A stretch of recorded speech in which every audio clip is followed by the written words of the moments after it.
थप्पड़ ने प्यार समझाया। जब मैं 19 साल का था तब एक एक्सीडेंट में मैंने अपना पैर खो दिया। उस समय मेरी एक गर्लफ्रेंड थी। हम दोनों ही एक दूसरे से बहुत प्यार करते थे। जब उसे मेरी एक्सीडेंट की बात पता चली वह बहुत दुखी हुई। मुझे लग रहा था कि अब वह ये बात जानने के बाद मुझे छोड़ देगी, पर मेरे लिए दुख और निराशा थी। पर कुछ दिन बाद उसने मुझसे कहा वो नौकरी करने के लिए बड़े शहर में जा रही है ताकि वो हम दोनों का भविष्य ठीक कर सके। और उसने अपने मम्मी पापा को भी इस बारे में बात कर लिया है। मुझे पता था वो मुझसे झूठ बोल रही है, वो बस मुझे छोड़ने का बहाना ढूंढ रही है। पर मैंने उसे नहीं रोका, क्योंकि मुझे लग रहा था अपने साथ मैं उसकी ज़िंदगी क्यों बर्बाद करूं। इसलिए उसके यहाँ से जाने से पहले ही मैंने उसे कहा कि अब हमें अलग हो जाना चाहिए।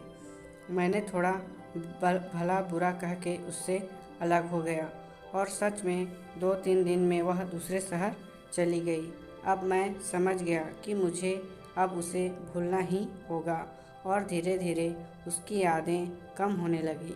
देखते ही देखते 6 महीने बीत चुके थे, पर मैंने कभी उसे कॉल या मैसेज नहीं किया और ना ही उसने मुझे किया। फिर 6 महीने बाद एक दिन मेरे घर की घंटी बजी। मैंने बैसाखी लेकर उठा और दरवाज़े खोलने गया।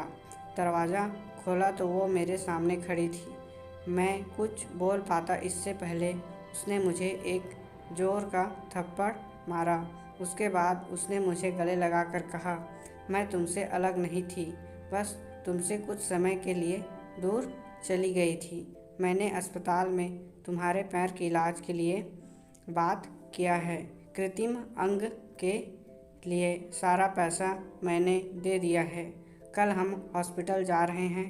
तुम कुछ ही दिनों में फिर से चलने लगोगे, समझे? मैं भावनाओं में इतना बह रहा था कि मेरे मुंह से आवाज़ ही निकल नहीं रही थी। मैं बस उसे कसकर गले लगाया और खूब रोया। आज हम दोनों एक साथ हैं और खुश हैं। दोस्तों, ये कहानी आपको कैसे लगी हमें कमेंट करके ज़रूर बताएं और इसी तरह के और स्टोरी वीडियो देखने के लिए हमारे चैनल को सब्सक्राइब करें। Thank you.